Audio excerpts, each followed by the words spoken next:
Napriek tomu, že fašiangové zvyky nie sú v Pribyline tradíciou, divadelní ochotníci zo súboru Klások už niekoľko rokov zabávajú občanov vlastnou verziou fašiankového sprievodu masiek, pripomínajúcou bursu z Dolného Liptova.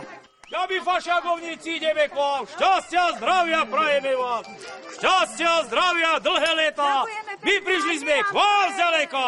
Aby ste sa tešili s tými, veď vy dobre viete s ktorými, aby ste sa dostali kam, veď vy dobre viete kam, a aby ste mali mnoho toho, veď vy dobre viete čo. Barán som starý, prajem vám veľa jahniat ku jari, od Bohoviec, jarky 4, aby ste sa z nich tešili, tak vám vyšujem. Ďakujeme pekne za všetko. Fašiangy bolo to obdobie od Troch kráľov po Popolcovú stredu, bol to čas veselých zábav, svadieb, zakáľačiek, chodenia maškár po dedine s muzikou, bol to čas šišiek a fánok, bolo to stretávanie sa susedské s priateľmi, pohostenia. Aké masky sú typické pre fašiangový sprievod a čo symbolizujú? Tak buď sú to zvieracie masky, alebo potom sú to ľudia, kadiako doobliekaní, kadiako spotvorení. Napol žena, napol chlap, žena alebo chlap v koši, chlap alebo žena na koni. Takzvaná Kristína, kde živý človek nesie pred sebou handrovú bábu.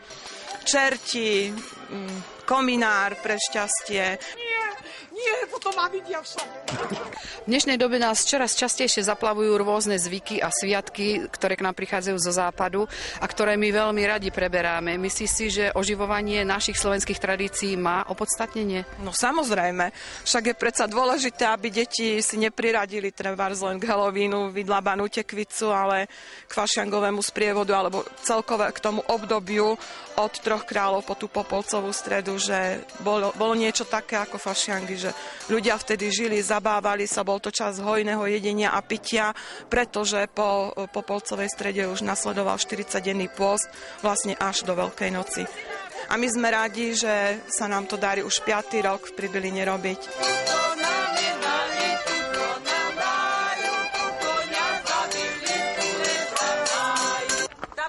Pekne poníženie, dajte dary z vašej zeme, šíšiek, vajec, aj klobásky.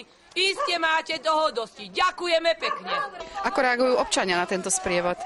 Veľmi pozitívne a my sme šťastní, že tá iskrička nápadu, ktorá pred 5 rokmi vznikla, že sa vlastne rozhorela do takéhoto plameňa, takejto vydarenej akcie. My do každého domu dávame takú pozvánočku, kde napíšeme, že šišky, trúnok, slanina, to je naša odmena, takže šišky, fánky, no aj toliariky občas, klobásku, slaninku.